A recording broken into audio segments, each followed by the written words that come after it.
All right, the race for president is over, folks. Liz Warren, she's won it. She hasn't just won the nomination, she's won the whole presidency. Trump can pack his bags and she can start measuring the drapes because Liz Warren has received the endorsement of what she describes as the backbone of our democracy, a group with 3,000 Twitter followers called Black Womackson 4. Here is their announcement. Despite pervasive attacks on our communities, our identities, and our lives, Black, trans, and cis women, femmes, gender nonconforming, and non-binary folk remain at the forefront of each and every social movement to hold this country accountable. We are progressive Black leaders who are not impressed by political theater. We know that big things happen when Black women come together and take our own space in the political process. And though no one person could hold all our aspirations and the hopes for president, there is one leader who we believe will work with us. Hold on, it was just before we go on and finish, was that last person in a hostage video? The way, at least the first couple performances, although absolutely absurd, ridiculous identity politics, at least they seemed sort of enthusiastic. That third one looked like she was being held hostage, obviously reading from a script. We believe that the most inspiring beep boop, beep beep boop. So the endorsement goes on to explain why Liz Warren is the choice.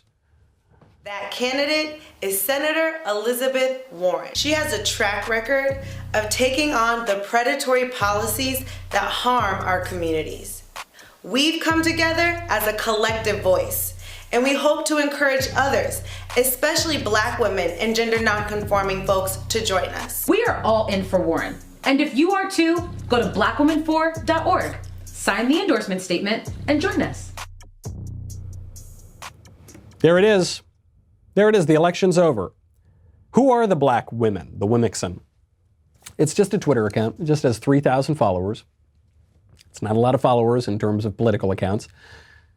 But in the age of identity politics, this group has the absolute audacity to pretend to speak for all Black women and some Black men, because they're saying trans women, which is really just men, and gender non-conforming people, whatever that means. So when you add all those people together, by a conservative estimate, you're talking about 19 million Americans.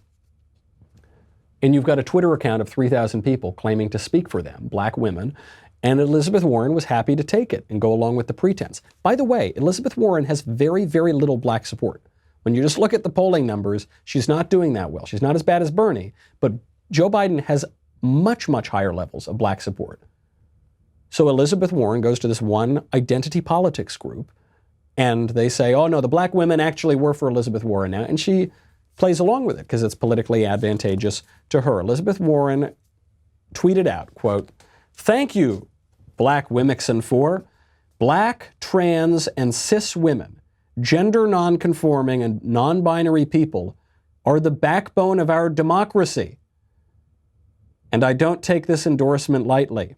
I'm committed to fighting alongside you for the big structural change our country needs.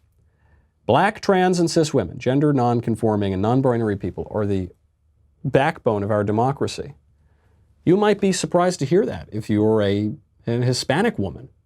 You're not the backbone of our democracy, according to Elizabeth Warren. Hispanic women, nope, sorry, don't. What do they? They're less important to our democracy than Black, trans, and cis women, gender non-conforming, non-binary people, according to Elizabeth Warren. Obviously, white people, much less important. Native American people, less important.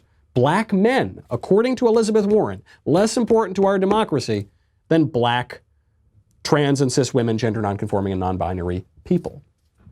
Now, does Elizabeth Warren really think this? No, because if she thought that, she wouldn't be running for president. She would instead vote for a Black, trans, or cis woman, gender non-conforming, or non-binary people. But identity politics makes people lose their mind, especially on the left, but on the right wing too. Makes people lose their mind and say very silly and stupid things such as this. If Elizabeth Warren really believed this, the most important people to our democracy were Black women, she would drop out of the race and vote for Kamala Harris. She obviously doesn't think that because Obviously, one's skin color is not the most important aspect of their identity. Far from it. One's competency to be president of the United States is not determined by skin color. And Elizabeth Warren knows that, even though she says she has high cheekbones and is therefore likely Native American. I mean, this woman's been playing the most absurd side of identity politics her entire life. This kind of mindless politics, racial politics especially, is making us all very stupid, and it's making us all very vacuous.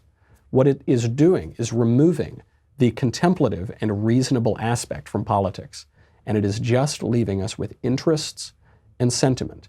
Just basically brutal people clubbing each other over the heads with their own irreconcilable interests and gussying it all up with sentiment, saccharine sentimentality, like the backbone of our democracy. I mean, I guarantee you, if a Twitter group called Hispanic Women For endorsed Elizabeth Warren, she would say that they were the backbone of the democracy. It's just so petty. It's such pandering. Hey, Michael Knowles here, and the fact is, these cigars aren't cheap. Be sure to subscribe to the Daily Wire on YouTube, because I depend heavily on your support to continue enjoying this wonderful lib-triggering life.